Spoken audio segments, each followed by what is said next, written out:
बिस्मिल्लाहिर्रहमानिर्रहीम, अस्सलाम वालेकुम नाज़रीन। इरफान हाशमी आपको प्रोग्राम दो टोक में खुशामदीद कहता हूँ और इस्लामाबाद से हमारे साथ मौजूद हैं इब्राहिम राय साहब। राय साहब, अस्सलाम वालेकुम। वालेकुम अस्सलाम। राय साहब, आज भी सुप्रीम कोर्ट ऑफ पाकिस्तान की जो हेयरिंग थी उसने बहुत सारे सवालात जो हैं उनका जवाब भी दे दिया और फिर हमें मिजाज भी पता चल रहा है इस वक्त सुप्रीम कोर्ट क्या सोच रही है। मिसाल के तौर पर उन्हें पूछा कि इसके ऊपर बहस क्यों नहीं हुई, और फिर जो कौमी सलामती कमेटी का मामला था वहाँ उस हवाले से भी सवाल किया गया कि आप लोगों ने क्यों नहीं गए, अपोजिशन से सवाल किया गया। और फिर इस वक्त सोशल मीडिया के ऊपर और पाकिस्तान के मुख्तलिफ टीवी चैनल्स के ऊपर, सारे नहीं कर रहे, कुछ कर रहे हैं, रज़ा रबानी साहब का माजी के वो बयान जो वो देते रहे पार्लियामेंट के अंदर की कार्रवाई के हवाले से, उसको बहुत ही रेलेवेंट करके पेश किया जा रहा है। सुप्रीम कोर्ट ऑफ पाकिस्तान से ये भी कहा गया कि इसका फ़ैसला किया जाए। उन्होंने कहा कि हम वक्त से पहले फ़ैसला यानी उजलत में फ़ैसला नहीं कर सकते, हमें वक्त चाहिए, हमने दूसरी पार्टी को भी सुनना है और फिर हम कोई फ़ैसला करेंगे। और ये भी कहा कि केयर टेकर गवर्नमेंट से पहले जो निगरान हुकूमत अगर बनाई गई तो उससे पहले कोई फ़ैसला कर लिया जाएगा। ये इस वक्त की सिचुएशन है सुप्रीम कोर्ट ऑफ पाकिस्तान की। और फिर फुल बेंच की बात भी आज हमने सुनी है राय साहब वहाँ पे, और उन्होंने कहा कि ठीक है, अगर आपको हम पे इतराज़ है तो हम उठ जाते हैं। तो ये सारी बातें आज सुप्रीम कोर्ट ऑफ पाकिस्तान के अंदर हुई हैं। स्पीकर, डिप्टी स्पीकर क्या वो इख्तियारात इस्तेमाल कर सकते हैं जो स्पीकर कौमी असम्बली के हैं, और फिर जिस तरह आर्टिकल 5 का इस्तेमाल करके रूलिंग दी गई, इस पर भी सवालात उठाए।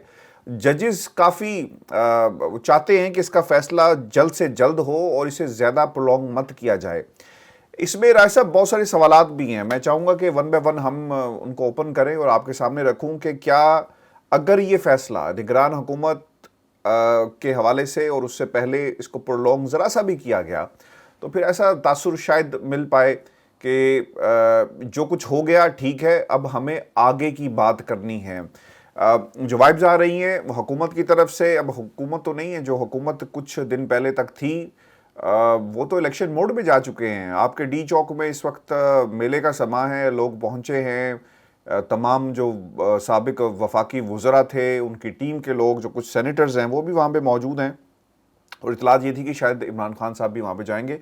और ये सब सूरत हाल इस्लामाबाद की है। राय साहब, किस तरह देखते हैं, क्योंकि एक मुझे जो सियासी मंजरनामा है उसके ऊपर चीज़ें बड़ी स्टैटिक होती हुई नज़र आ रही हैं और ये आगे बढ़ नहीं रही।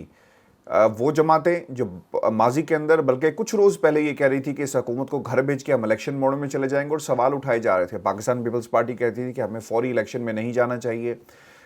वो रिफॉर्म्स की बात कर रहे थे, इलेक्शन रिफॉर्म्स की बात कर रहे थे। लेकिन अब फजल रहमान साहब भी यही कहते नज़र आए कि जिन्हें बहुत जल्दी थी पार्लियामेंट के अंदर जाने की, और उन्होंने बयानात दिए कि इस हुकूमत को हमने गिराना है और घर भेज कर हमने पार्लियामेंट में जाना है। और फिर शहबाज शरीफ, नवाज शरीफ, हाउस शरीफ को जितनी जल्दी उन लोगों को है शायद ही किसी को होगी, वो सब कुछ हो नहीं पाया जिसका इरादा किया था और जिस तरह चाहते थे कि हुकूमत रुखसत हो, हुकूमत को नंबर्स के ज़रिए गिराया जा सके, एक पैगाम दिया जा सके कि हम इस तरीके से हुकूमत को घर भेजेंगे। लेकिन यहाँ पर रूलिंग का इस्तेमाल करते हुए उसको नहीं माना गया, और फिर आपने जो इस वक्त सिचुएशन है वो देख ली। सवालात इसके ऊपर भी हैं, लेकिन मैं सबसे पहले चाहूँगा कि हम ये वाजे कर लें कि सुप्रीम कोर्ट ऑफ पाकिस्तान, राय साहब, इस वक्त क्या सोच रही है, फ़ैसला किस तरफ आएगा, अंडू किया जाएगा, क्योंकि वाइब जैसी नहीं लगती। लाहौर में जो कुछ हुआ, मुनहरफ अराकीन का मुहासरा किया गया है। फिर शहबाज शरीफ के बेटे जो हमजा शहबाज साहब हैं, फर्जंदे शहबाज शरीफ, उन्होंने खड़े होकर एक बड़ी आज प्रेस कॉन्फ्रेंस की और फिर बताया उन तमाम लोगों के साथ बैठकर कि इस वक्त हुकूमत क्या कर रही है। और फिर अलीम खान भी आज मैदान में आए। वो लोग जो माजी के अंदर वादे वफ़ा और कस्में खाते रहे, आज वादा वफ़ा ना कर सके, और इतने बरसों बाद उन्हें याद आया कि मैं बहुत बुरा हूँ और ख़ान मेरे से भी ज़्यादा बुरा है। ये तमाम आज बातें कही गई हैं। मैं चाहूँगा वन बाय वन हम इस पर बात करें, लेकिन सुप्रीम कोर्ट ऑफ पाकिस्तान, राय साहब, क्या सोच रही है, क्या फ़ैसला आ सकता है? अंडू करने का कहा जाएगा, क्योंकि हुकूमत अगर फ़ैसला आ भी गया तो हुकूमत पार्लियामेंट में अब वापस नहीं जाएगी, इसका कोई और ही हल निकालना पड़ेगा। क्या कहेंगे राय साहब? देखें हाशमी साहब, एक तो army chief general Qamar Javed Bajwa की एक मुलाकात के मुतल्लिक बहुत बड़ा दावा किया जा रहा है। इस्लामाबाद में जो इक़्तिदार की राहदारियाँ हैं, यहाँ पर इस मुलाकात की बड़ी गूंज है। इस मुलाकात के मुतल्लिक क्या दावा किया जा रहा है कि कौन जाके मिला है army chief general Qamar Javed Bajwa से, उसके मुतल्लिक भी बात करते हैं। लेकिन आपने एक फ़िक्रा बोला कि ये अपोजिशन जमातें इमरान खान को घर भेज रही हैं या घर भेजने की कोशिश कर रही हैं। तो मैं ये कहूँगा कि इन जमातों की क्या कोई हैसियत है कि ये वज़ीर-ए-आज़म इमरान खान को घर भेजें? यानी फजलुर रहमान जो कि पार्लियामेंट का हिस्सा नहीं है, क्या उनकी ये सियासी हैसियत है कि प्राइम मिनिस्टर इमरान खान, जिनकी 156 नशिस्तें थीं कौमी असम्बली में और 183 नशिस्तें थीं पंजाब असम्बली में, केपी में 2/3 अक्सरियत थी, आज़ाद कश्मीर में हुकूमत बनाई, ओवरवेलमिंग मेजॉरिटी, गिलगित बल्तिस्तान में उनकी हुकूमत है और बलूचिस्तान में भी उनकी मखलूत हुकूमत। तो क्या फजलुर रहमान की ये सियासी हैसियत है कि वो प्राइम मिनिस्टर इमरान खान को घर भेज सकें? क्या शहबाज शरीफ की ये सियासी हैसियत है, जिनके ऊपर 16 अरब रुपए की मनी लॉन्ड्रिंग के नाकाबिले तरदीद शवाहिद मौजूद हैं, उनकी क्या हैसियत है कि वो वज़ीर-ए-आज़म इमरान खान को घर भेज सकें? आसिफ अली जरदारी, जिनके ऊपर 8 अरब रुपए की जाली ट्रांजैक्शन का केस है, न्यूयॉर्क फ्लैट का केस है, उनकी क्या सियासी हैसियत है कि वो प्राइम मिनिस्टर इमरान खान और इमरान खान जैसे प्राइम मिनिस्टर, जिसको सादिक और अमीन सुप्रीम कोर्ट ने करार दिया, उसको घर भेज सकें? मरियम नवाज़ जो ख़ुद तायात नहल हैं, और मियाँ नवाज शरीफ, जिनको अदालतों ने मफरूर और इश्तहारी करार दिया, आला तरीन अदालतों ने, और उनको जो नाहल किया गया तायात, वो इस वजह से किया गया कि ये कहा गया कि आपके ऊपर आर्टिकल 62, 63 लगता है, आप सादिक अमीन नहीं रहे। तो इनकी क्या सियासी हैसियत है कि ये इमरान खान को बाहर भेजेंगे हुकूमत से? इमरान खान को ये बाहर नहीं भेज सकते हुकूमत से।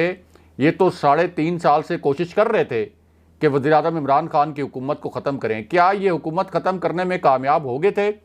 फजलुर रहमान ने एक धरना दिया था नवंबर में आके इस्लामाबाद में, क्या हुकूमत ख़त्म हो गई थी? इतनी बड़ी तहरीक चली, पीडीएम की इतनी बड़ी तहरीक थी, 13 जमातें उसमें इकट्ठी थीं, रियासत मुखालिफ सारे अनासर इकट्ठे कर दिए गए, फ़ौज को दबाव में लाया गया। क्या ये कामयाब हो गए थे प्राइम मिनिस्टर इमरान खान को रुखसत करने में? आर या पार का जो लाहौर के जलसे में नारा लगाया गया था, तो क्या ख़त्म हो गई थी हुकूमत या खुद पीडीएम ख़त्म हो गई थी? पीडीएम ख़त्म हो गई थी ना, पीपल्स पार्टी पीडीएम से अलग हो गई थी, ये खुद लड़ पड़े थे। और एएनपी, जिसकी कौमी असम्बली में एक नशिस्त है, क्या उसकी ये सियासी हैसियत है कि वो इमरान खान जैसे प्राइम मिनिस्टर को रुखसत करे? असल में अपोजिशन जमातें नहीं कोशिश कर रही इमरान खान को रुखसत करने की। ये हाशमी साहब, आप इतने भोले ना बने, ये अपोजिशन जमातें नहीं हैं, और ये हमारे व्यूअर्स को भी पता होना चाहिए। ये जमातों की इतनी हैसियत नहीं है। आपने कहा कि शहबाज शरीफ, आपने कहा कि क्या इनके मनी लॉन्ड्रिंग केसेस, तो मैंने कहा कि भाई इनके मनी लॉन्ड्रिंग केसेस नहीं है, ये तो कुछ और कहीं और से हवाएं चल रही हैं राज साहब, और ये मसनूई पंखे नहीं है, ये वाकई पक्के पंखे हैं, छतों वाले पंखे हैं जो हवाएं चला रहे हैं। ये इनकी इतनी हैसियत नहीं है कि एक ऐसा प्राइम मिनिस्टर जो इतने हाई मोरल ग्राउंड के ऊपर खड़ा हुआ है, जिसने इंटरनेशनल फोरम्स पर पाकिस्तान की बेहतरीन नुमाइंदगी की, जिसने पाकिस्तान को दिवालिया होने से बचाया, जो इंटरनेशनल फोरम्स पर दलील के साथ बात कर सकता है बगैर पर्चियों को देखे हुए, जिसने इकॉनमी को संभाल कर 5.3% पे ग्रोथ रेट लेके आया, जिसने आपकी एक्सपोर्ट्स बढ़ा दी, जिसने आपके फॉरेन रिजर्व बढ़ा दिए, जिसके दौर में रिकॉर्ड ज़र मुबादला पाकिस्तान के अंदर आया, तो ये जमातें हटा सकती हैं इमरान खान को? नहीं हटा सकती। ये तो कोई और कुव्वतें हैं जो इमरान खान को हटा रही हैं। और जिस तरीके से ये साजिश इंपोर्ट हुई है अमेरिका से, फिर अमेरिका से ये साजिश जिस तरीके से इंपोर्ट हुई है, अब तो आपको पता है ना, सफारतकार का नाम भी आ गया सामने, और नाम के साथ उसकी एक वीडियो भी सामने आ गई है, जिसमें प्राइम मिनिस्टर इमरान खान और रूस और यूक्रेन के हवाले से एक सवाल किया जाता है कि प्राइम मिनिस्टर इमरान खान ने रशिया का दौरा किया, तो इस पर क्या अमेरिका के कोई कंसर्न्स हैं, और अगर कंसर्न्स हैं तो अमेरिका इस मामले को कैसे टैकल कर रहा है। वो वीडियो ज़रा गूगल करके देख लें, वो वीडियो भी आ गई है। तो सिर्फ बैरूनी साजिश और उसके बाद कुछ अंदरूनी किरदार, तो ये तो ऑपोजिशन अच्छा, नहीं है इस वक्त। प्राइम मिनिस्टर इमरान खान को ऑपोजिशन का सामना मैं नहीं है। आपको ना रोकूंगा यहाँ पे। देखें, ये जो आपने अंदरूनी किरदारों की बात की, फजल रहमान साहब का कॉन्फिडेंस लेवल पहले इतना ज़्यादा नहीं था। अब वो ये कहते हैं कि इस ड्रामे का ड्रॉप सीन फौरन होना चाहिए, और फिर उन्होंने ये भी कहा कि सदर और इमरान खान आईन पाकिस्तान की नफ़ी कर रहे हैं। फिर उन्होंने ये भी कहा कि हम मुतालबा करते हैं कि इसको अंडू किया जाए। वो इशारा उनका सुप्रीम कोर्ट ऑफ पाकिस्तान की तरफ था, यानी वो प्रेशर बिल्डअप कर रहे हैं। अदालत से बाहर भी अदालत लग चुकी है, और ये वही किरदार हैं जो राय साहब किसी के कहने पे हमेशा, हमने तो पाकिस्तान की सियासत के अंदर यही देखा, बड़े जब बड़े भी किरदार।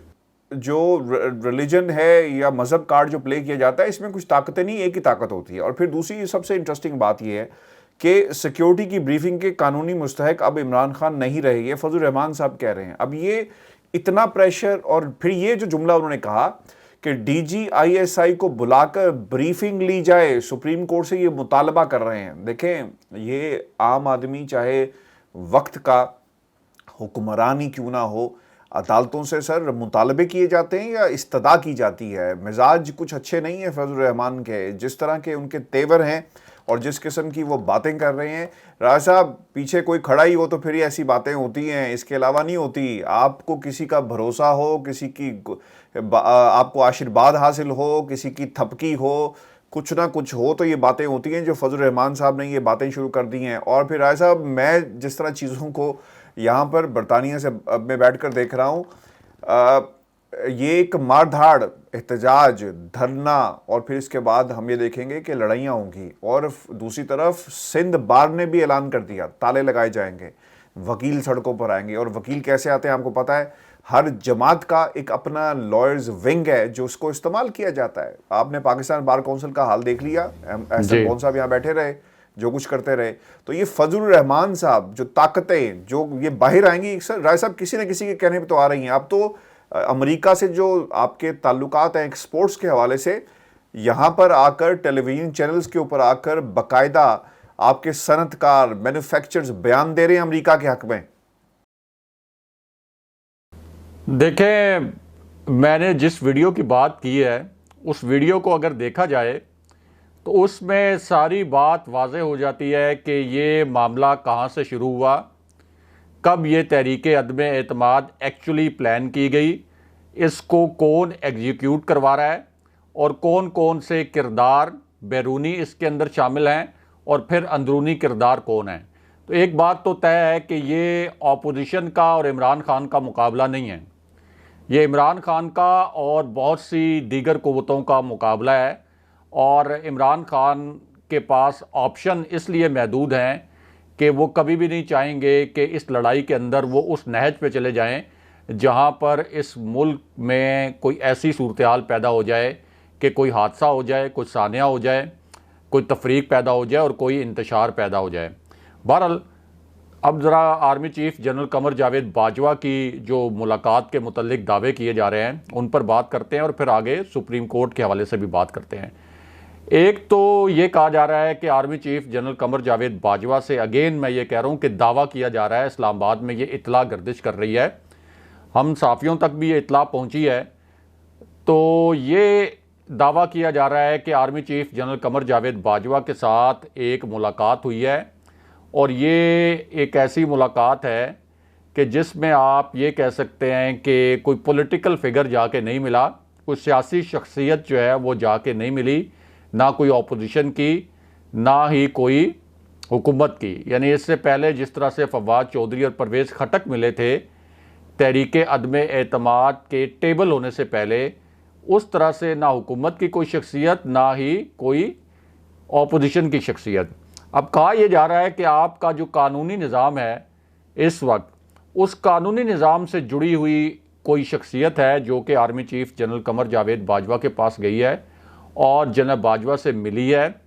और इस वक्त कोशिश ये की जा रही है कि अगर एक फार्मूला बन जाए फौरी इलेक्शन का, हंगामी इलेक्शन का, कि अब तो चलें जो भी एक डिप्टी स्पीकर ने रूलिंग दे दी उसके बाद अब सुप्रीम कोर्ट ने भी इसके ऊपर डिसीजन करना है। लेकिन ये देखा जा रहा है कि क्या कोई अब भी ऐसा फार्मूला बन सकता है कि जिसके तहत ऑपोजिशन ये बात मान ले कि ठीक है, हम हंगामी इलेक्शन की जानिब जाते हैं, क्योंकि मुल्क को क्राइसिस से निकालने के लिए इस वक्त यही सिर्फ वाहिद हल है कि मुल्क के अंदर फौरी इलेक्शन हो जाएं, यानी 90 डेज़ के अंदर इलेक्शन हो जाएं, वरना तो ये क्राइसिस ख़त्म होता हुआ नज़र नहीं आ रहा।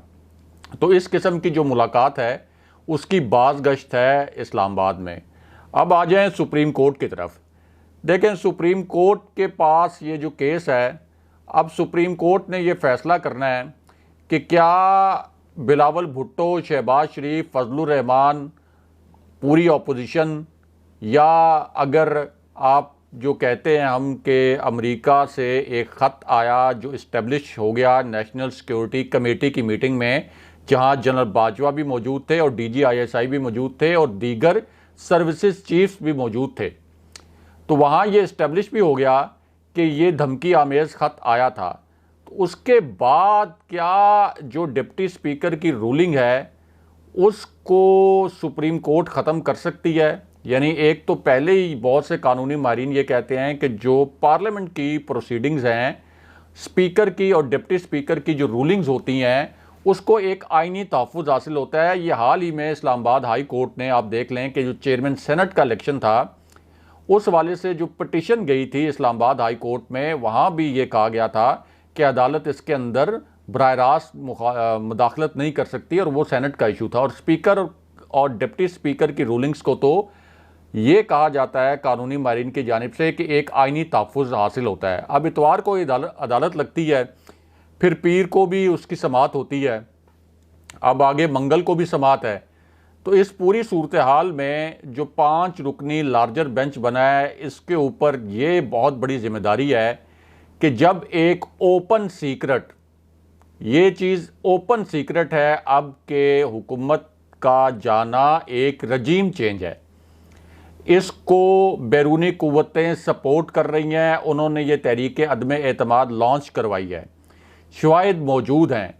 तो इस पूरी सूरत हाल में सुप्रीम कोर्ट ने यह फ़ैसला करना है कि उनके फ़ैसले के ऊपर तारीख़ क्या फ़ैसला देगी। क्या सुप्रीम कोर्ट ये फ़ैसला देगी कि नहीं, हम इस मरतबा डिप्टी स्पीकर की जो रूलिंग है इसको हम ख़त्म कर रहे हैं और हम एक नई मिसाल सेट कर रहे हैं, एक नई नज़ीर हम बना रहे हैं कि अदालत जो है वो पार्लियामेंट की प्रोसीडिंग्स में भी मदाखलत कर सकती है। तो इस तरह की अगर एक नज़ीर कायम हुई तो इसका मतलब है कि फिर तो पार्लियामेंट के अंदर जो कुछ भी होगा, जब भी स्पीकर की कोई भी प्रोसीडिंग आएगी जिसको पहले तहफ़्फ़ुज़ हासिल होता था, वो तहफ़्फ़ुज़ हमेशा के लिए ख़त्म हो जाएगा। तो इससे एक तो पार्लिमानी निज़ाम, आप ये कह लें कि उसको एक नुकसान, उसमें एक नुक्स आ जाएगा और नुकसान होगा पार्लिमानी निज़ाम को। दूसरा, क्या पाकिस्तान के अवाम इस बात पर यकीन रखते हैं कि ये एक बैरूनी साजिश है या नहीं है?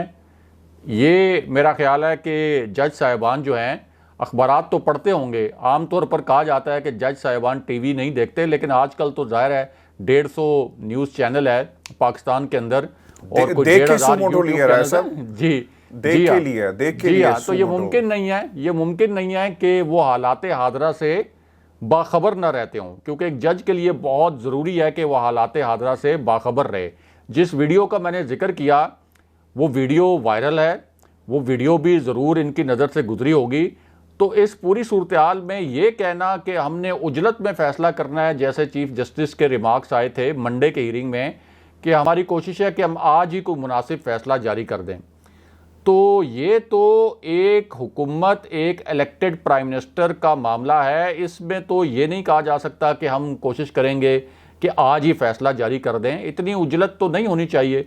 तसल्ली के साथ होना तो ये चाहिए कि ISI के किसी नुमाइंदे को भी बुला लें जिसको इस पूरे केस के मुतल्लिक पता हो, और उससे ब्रीफिंग ले लें कि नेशनल सिक्योरिटी कमेटी की मीटिंग में फिर बाद में एलामिया भी जारी हुआ, अमरीकी नाज़िमुल अमूर को तलब किया गया। अच्छा, सबसे अहम पॉइंट ये है कि नेशनल सिक्योरिटी कमेटी ने यह फ़ैसला किया था कि अमरीकी नाज़िमुल अमूर को तलब किया जाएगा, उसके एलामिया में लिखा हुआ है। और ये एलामिया जब जारी होता है तो नेशनल सिक्योरिटी कमेटी का इसमें एक कंसेंसस बनता है, यानी वो जो ड्राफ्ट बनता है उसमें आपकी मिलिट्री साइड, सिविल साइड, एक कंसेंसस से उसका एलामिया जारी होता है। तो उसमें ये लिखा हुआ था और फिर बाद में अमरीकी नाज़िमुल अमूर को तलब भी किया गया दफ्तर खारजा और उससे एहतजाज किया गया। तो इसका मतलब तो यह है कि वो फोरम उसने ये मान लिया कि ये एक धमकी आमेज़ ख़त था और पाकिस्तान के अंदरूनी मामलात में मुदाखलत थी। तो इसमें कोई हर्ज नहीं है कि ISI के नुमाइंदे को या किसी और फौज के नुमाइंदे को बुलाकर इस पर अदालत उनका मौक़िफ़ ले ले और इस ख़त की पूरी तहकीकात करवाई जाए। क्योंकि कुछ रिमार्क्स ऐसे आए हैं जिसमें यह कहा गया है कि हमें साबित पहले आप करें आइनी हवालों से कि क्या डिप्टी स्पीकर की रूलिंग के ऊपर अदालत को मुदाखलत कर भी सकती है या नहीं कर सकती। लेकिन कुछ रिमार्क्स ऐसे भी आए हैं कि कुछ जज साहिबान ने इस रूलिंग के ऊपर तहफ़्फ़ुज़ात ज़ाहिर किए हैं। अगर कुछ जज साहिबान ने इस रूलिंग के ऊपर तहफ़्फ़ुज़ात ज़ाहिर किए हैं तो क्या इस बात पर भी तहफ़्फ़ुज़ात ज़ाहिर किए जाने चाहिए या नहीं किए जाने चाहिए कि बैरून मुल्क बैठे हुए कुछ लोग पाकिस्तान के अंदर हुकूमतें बनाएं और हुकूमतें गिराएं। इसके ऊपर भी कोई तहफ़्फ़ुज़ात किसी इदारे के, किसी जज साहिब के और फ़ौज के किसी ज़िम्मेदार के, इलेक्शन कमीशन के और जो पाकिस्तान का पार्लिमानी निज़ाम है, सियासी निज़ाम है, इसके साथ साथ पाकिस्तान की जो इस्टेब्लिशमेंट है, उनके इस मामले पर भी कुछ तहफ़्फ़ुज़ात हैं या नहीं है, ये भी बड़ा अहम सवाल है। राय साहब, अब ऑप्शंस क्या हैं? खान साहब ने तो जो साबिक चीफ जस्टिस रिटायर्ड गुलजार अहमद का निगरान वज़ीर-ए-आज़म बनाने के हवाले से इनका नाम भी जो है वो दिया है, लेकिन अटॉर्नी जनरल जो साबिक अशतर उसाफ साहब कहते हैं कि ये शायद मुमकिन नहीं हो पाएगा। उन्होंने खैर कोई नुक्ता निकाला इस हवाले से। खान साहब के पास क्या ऑप्शंस हैं? एक है एहतजाज, एक है लोगों तक जाना, और फिर बिलावल भुट्टो जरदारी की ये जो ट्वीट थी ये बड़ी अहम है, जिसमें उन्होंने क्या कहा, वो ये कहते हैं कि फॉरेन कॉन्स्पिरेसी को वो जस्टिफाई करने के लिए अपने इख्तियारात का भी इस्तेमाल कर रहे हैं और जो कुछ उन्होंने किया मुल्क के अंदर। अब वो ये कहते हैं कि ऑफिशियली जो DGISPR को उन्होंने मुखातिब करके ये बात कही है कि क्या वो क्लियर करेंगे कि 197 मेंबर्स जो हैं कौमी असम्बली के, क्या वो गद्दार हैं और क्या कोई फॉरेन प्लॉट था जिसके ऊपर उन्होंने काम शुरू किया। और फिर वो ये भी कहते हैं कि कैन फॉरेन ऑफिस और defence ministry produce any official correspondent between 7 to 27 on the foreign साजिश। अब सवाल ये रहा है साहब, सुप्रीम कोर्ट ऑफ पाकिस्तान ने भी ये बात कही है कि आपने उस कमेटी में जिसके लिए बुलाया गया था आप क्यों नहीं गए। ये चीफ जस्टिस ने भी सवाल किया है। उसके ऊपर ये कहते हैं कि जनाब 4 बजे बुलाया था, वो 6 बजे थी, 2 घंटे। इन्होंने कौन सा राय साहब लंदन से जाना था, ये कौन सी पूरे 197 मेंबर्स या चलें जो पाकिस्तान की जो 3 बड़ी जमातें, 4 बड़ी जमातें या जो इनके अपने अपोजिशन लीडर पाकिस्तान पीपल्स पार्टी और बाकी जो जमातें, उनके एक एक नुमाइंदे नहीं जाना था, तो ये गए नहीं। ये कौन सा लंदन में बैठे थे या इनका कोई इलाज चल रहा है कि इन्हें अपने डॉक्टर से इजाज़त लेना पड़ेगी, ये गए ही नहीं सिरे से। और आज अब ये ट्वीट करते हैं। और मरियम औरंगज़ेब को मैं देख रहा था कि ये 7 को लेटर आया तो 8 को क्यों पेश नहीं किया गया और पता नहीं क्या क्या वो बातें कर रही हैं। ये तो खैर पाकिस्तान में भी बैठ के मैं आज देख रहा था, ये लंदन की पुलिस को भी कह रहे होते हैं कि हम मुतालबा करते हैं कि नवाज शरीफ के ऑफिस के ऊपर जो हमला हुआ है इसके इन लोगों को पकड़ा जाए। तो राय साहब, इनसे तो कुछ भी उम्मीद की जा सकती है। क्या ऑप्शंस आपको नज़र आ रहे हैं? ये जो बयानिया पाकिस्तान की अपोजिशन बना रही है और इमरान खान साहब का जो एक लाइन ऑफ एक्शन है, क्योंकि उन्होंने A प्लान, B प्लान और C प्लान जिसे वो कह रहे हैं डार साहब, उस्मान डार साहब के, वो बहुत ही ख़तरनाक प्लान होगा। फैसल वाडा साहब ने कहा था आज कल। जी हाशमी साहब, आपको याद है 8-10 महीने पहले अमरीकी जो नाज़िमुल अमूर थी वो मरियम नवाज से जाके जाती उम्रा में मिली थी, आपको याद है? और उस मुलाकात में तारिक फ़ातमी और परवेज़ रशीद, इन दोनों को खुसूसी तौर पर बुलाया गया था। तारिक फ़ातमी जो है ये अमेरिका में पाकिस्तान के सफ़ीर रहे हैं और अमेरिका को मियां नवाज शरीफ के करीब तर करने में उन्होंने बड़ा किरदार अदा किया था। फिर ये तारिक फ़ातमी जो हैं ये डॉन लीक्स के भी मरकज़ी किरदार थे और ये दफ्तर खारजा में मावन खुसूसी थे मियां नवाज शरीफ के, जब मियां नवाज शरीफ प्राइम मिनिस्टर थे। और परवेज़ रशीद भी डॉन लीक्स के मरकज़ी किरदार थे। इन दोनों ने वो खबर ड्राफ्ट करवाई थी जो डॉन लीक्स वाली खबर थी। अब उसमें मैं ये समझता हूँ कि रिपोर्टर का तो कभी भी कोई कसूर नहीं है। रिपोर्टर के पास खबर आती है, रिपोर्टर का काम होता है कि वो बग़ैर कोई दबाव लिए उस रिपोर्ट को पब्लिश करे। लेकिन जिन्होंने ये खबर दी, वो जो किरदार आइडेंटिफाई किए गए थे वो ये दो किए गए थे, और तारिक फ़ातमी मावन खुसूसी के ओहदे से इनको इस्तीफ़ा देना पड़ा था, इनको निकाला गया था फिर दफ्तर खारजा से। परवेज़ रशीद से भी वजारत इत्तलात का कलमदान लिया गया था। इन दोनों को बुलाया गया था वहाँ पर जब अमरीकी नाज़मुल अमूर वहाँ पर गई थी मरियम नवाज़ से। तारिक फ़ातमी को बुलाने का मकसद ये था कि चूँकि अमेरिका में वो पाकिस्तान के सफ़ीर उससे पहले रह चुके थे, तो पूरा आप कह सकते हैं कि पाकिस्तान की फ़ौज के ख़िलाफ़ एक मुनज़्ज़म तरीके से ब्रीफ किया गया था अमरीकी नाज़मुल अमूर को। और मरियम नवाज़ ने बाहर निकलकर प्रेस कॉन्फ्रेंस में कहा था कि हमने बता दिए हैं कि पिछले 3 साल के अंदर हमारे इदारों ने क्या कुछ किया, ये अल्फाज उन्होंने बोले थे। तो अब आप डॉट्स कनेक्ट करें, नुक्तों से नुक्ते मिलाएं और कड़ियों से कड़ियां जोड़ लें। बिलावल भुट्टो का अमेरिका का दौरा, मरियम नवाज़ की ये मुलाकात, और फिर मियां नवाज शरीफ की लंदन में मुलाकातें, अगर ये सारे डॉट्स जोड़े जाएं तो ये तस्वीर बड़ी वाज़े होकर उभर कर सामने आ जाती है कि ये बैकग्राउंड में क्या कुछ हो रहा था और ये सिलसिला असल में शुरू कहाँ से हुआ था। अब जो आप ये कह रहे हैं कि सवालात किए जा रहे हैं फ़ौज से कि क्या ये ख़त असली है या जाली है, तो अब भी मौका है। अब ये कह दें, मुतालबा कर दें कि हमें ये ख़त दिखाया जाए। यानी ये पार्लिमानी कमेटी के इजलास में तो नहीं गए, अब चले जाएं, अब ये कह दें कि ठीक है कोई ब्रीफिंग हो जाए, उसमें जाके ये ख़त देख लें।